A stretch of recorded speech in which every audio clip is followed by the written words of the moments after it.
ଧିକ୍ ତମ ପୁଅ ପଣିଆକୁ ଧିକ୍। ମାନେ ବାପା ବାଦାମ ବିକିବ ଆଉ ତମକୁ ତମ ମଦ ପିଇବା ପାଇଁ? ଛି। ଆଉ ବାପା ଯେତେବେଳେ ମଦ ପିଇବା ପଇସା ନଦେବ ତମେ ତାକୁ ବାଡ଼େଇବ, ବାଡ଼େଇ ଘରୁ ବାହାର କରିଦେବ? ଆଜ୍ଞା ଗୋଟେ ବୁଢ଼ା ଲୋକଟା ମୋତେ ଆଜି ଫୋନ୍ ମାରିଲେ କି ବାବା ମୁଁ ତମ ସାଙ୍ଗେ ଟିକେ ଦେଖା କରିପାରିବି? ମୁଁ କହିଲି ହଁ ଆସନ୍ତୁ କଟକ ହାଇକୋର୍ଟ ପାଖକୁ ଆସନ୍ତୁ ଦେଖା ହେଇଯିବ।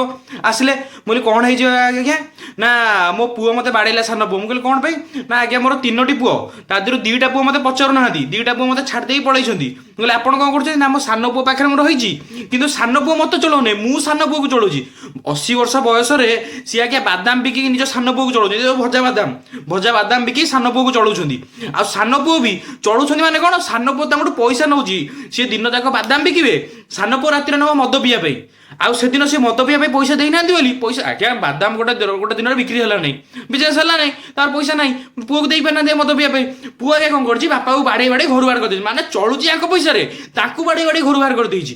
ଆଜ୍ଞା ସିଏ ଆସି ମୋତେ କହୁଛନ୍ତି ଆଜ୍ଞା କ'ଣ ଟିକେ ସମାଧାନ କରନ୍ତୁ। ମୁଁ କହିଲି ସମାଧାନ କ'ଣ କେସ୍ ଦେବେ? ନା ହଁ ଆଜ୍ଞା କେସ୍ ଦେବି ଯେ, କିନ୍ତୁ ମୋ ପୁଅକୁ ମାନେ ଅଳ୍ପ କେସ୍ ଦେବେ ଯେମିତି ମୋ ପୁଅର ଯେମିତି କିଛି ବେଶୀ କିଛି ନ ହେବ।